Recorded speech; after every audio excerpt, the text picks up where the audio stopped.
ವಿದ್ಯುತ್ ಅವಘಡ ತಪ್ಪಿಸಲು ಇಂಧನ ಇಲಾಖೆ ಕೆಲಸ ಆರಂಭ. ಹೌದು, ಕರ್ನಾಟಕ ರಾಜ್ಯದಲ್ಲಿ ಅದರಲ್ಲೂ ಬೆಂಗಳೂರಿನಲ್ಲಿ ಬೇಸಿಗೆ ಕಳೆದು ಮುಂಗಾರು ಮಳೆ ಆರಂಭದಲ್ಲಿ ಸಾಕಷ್ಟು ಅವಘಡಗಳು ಸಂಭವಿಸುತ್ತಿದ್ದವು. ಮಳೆಗಾಳಿಯಿಂದ ಮರದ ರೆಂಬೆ ಕೊಂಬೆಗಳು ಬೀಳುವುದರಿಂದ ವಿದ್ಯುತ್ ಅವಘಡಗಳ ಸಂಖ್ಯೆ ದುಪ್ಪಟವಾಗುತ್ತಿದ್ದವು. ಅದರಲ್ಲೂ ನವೆಂಬರ್ 19ರಂದು ಬೆಂಗಳೂರಿನ ಕಾಡುಗೋಡಿಯ ಹೋಮ್ ಫಾರ್ಮ್ ಬಳಿ ದುರಂತ ಸಂಭವಿಸಿದ್ದು ಭಾರಿ ಆಕ್ರೋಶಕ್ಕೆ ಕಾರಣವಾಗಿತ್ತು. ತಮಿಳುನಾಡಿನಿಂದ ಬಂದು ಬಸ್ ಇಳಿದು ಮನೆಗೆ ನಡೆದುಕೊಂಡು ಹೋಗುತ್ತಿದ್ದಾಗ ತಾಯಿ ಮಗು ಸ್ಥಳದಲ್ಲೇ ಕರೆಂಟ್ ಶಾಕ್ನಿಂದ ಸಾವನ್ನಪ್ಪಿದ್ರು. ಇದೀಗ ಎಕ್ಸ್ಪರ್ಟ್ ಕಮಿಟಿ ಕೊಟ್ಟ ವರದಿಯ ಪ್ರಕಾರ ಇಂಧನ ಇಲಾಖೆ ಅಮೂಲಾಗ್ರ ಬದಲಾವಣೆ ಮಾಡಲು ನಿರ್ಧಾರವನ್ನ ಮಾಡಿತ್ತು. ಸಮಿತಿ ಕೊಟ್ಟ ಎಲ್ಲಾ ಶಿಫಾರಸುಗಳನ್ನು ಜಾರಿ ಮಾಡುವುದಕ್ಕೆ ಆದೇಶವನ್ನು ಹೊರಡಿಸಿದ್ದು ಇದೀಗ ಕಾರ್ಯರೂಪಕ್ಕೆ ಬಂದಿದೆ. ಹೊಸ ವರ್ಷದ ಆರಂಭದಲ್ಲೇ ಅಖಾಡಕ್ಕೆ ಎಂಟ್ರಿ ಕೊಟ್ಟಿರುವ ಇಂಧನ ಇಲಾಖೆ ತನ್ನೆಲ್ಲಾ ಸಮಸ್ಯೆಗಳಿಗೆ ಯತಿಶ್ರೀ ಹಾಡಲು ಮುಂದಾಗಿದೆ. ದುರಂತ ಸಂಭವಿಸಿದ ಹೋಮ್ ಫಾರ್ಮ್ ಬಳಿ ಎಲ್ಲಾ ಹೈಟೆನ್ಷನ್ ವೈರ್ಗಳನ್ನ ಅಂಡರ್ ಗ್ರೌಂಡ್ ವ್ಯವಸ್ಥೆಗೆ ಬದಲಾಯಿಸುವ ಕಾರ್ಯ ನಡೆಯುತ್ತಿದೆ. ಅದರಲ್ಲೂ ಪೂರ್ವ ವಲಯ ಉಪಮುಖ್ಯ ವಿದ್ಯುತ್ ಪರಿವೀಕ್ಷಕರು ವರದಿ ಕೊಟ್ಟ ಕೇವಲ 3-4 ದಿನದಲ್ಲಿ ಸರ್ಕಾರದ ಆದೇಶವಾಗಿದ್ದು ತಕ್ಷಣ ಕೆಲಸ ಆರಂಭ ಮಾಡಲಾಗಿದೆ.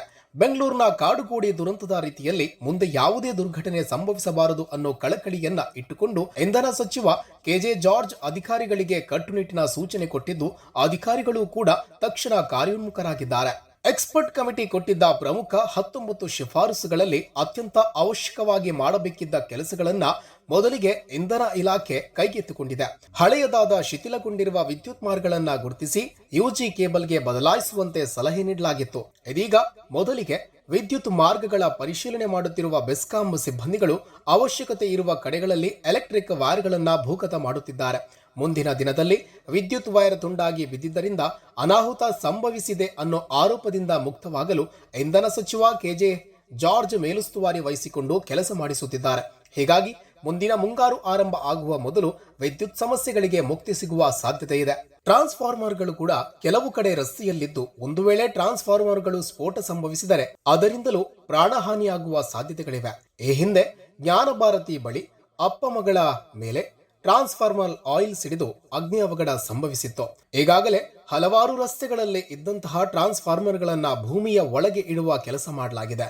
ಈ ಬಗ್ಗೆಯೂ ತಜ್ಞರ ಸಮಿತಿ ಇಂಧನ ಇಲಾಖೆಗೆ ಶಿಫಾರಸು ಮಾಡಿದ್ದು ಮುಂದಿನ ದಿನಗಳಲ್ಲಿ ಹಂತ ಹಂತವಾಗಿ ಟ್ರಾನ್ಸ್ಫಾರ್ಮರ್ಗಳನ್ನ ಭೂಗತ ಮಾಡುವ ಕೆಲಸಗಳನ್ನ ಕೈಗೆತ್ತಿಕೊಳ್ಳಬೇಕಿದೆ. ಕೆಪಿಟಿಸಿಎಲ್ ಅಧಿಕಾರಿಗಳು ಅಪಘಾತ ನಡೆದ ಬಳಿಕ ಎಚ್ಚೆತ್ತುಕೊಳ್ಳುತ್ತಾರೆ ಅನ್ನೋ ಆರೋಪ ಇದ್ದರೂ ಸಮಸ್ಯೆ ಬಗೆಹರಿಸುವ ಬಗ್ಗೆ ಒಳ್ಳೆಯ ಕೆಲಸಕ್ಕೆ ಕೈ ಹಾಕಿದ್ದಾರೆ ಎಂದು ಹೇಳಬಹುದು.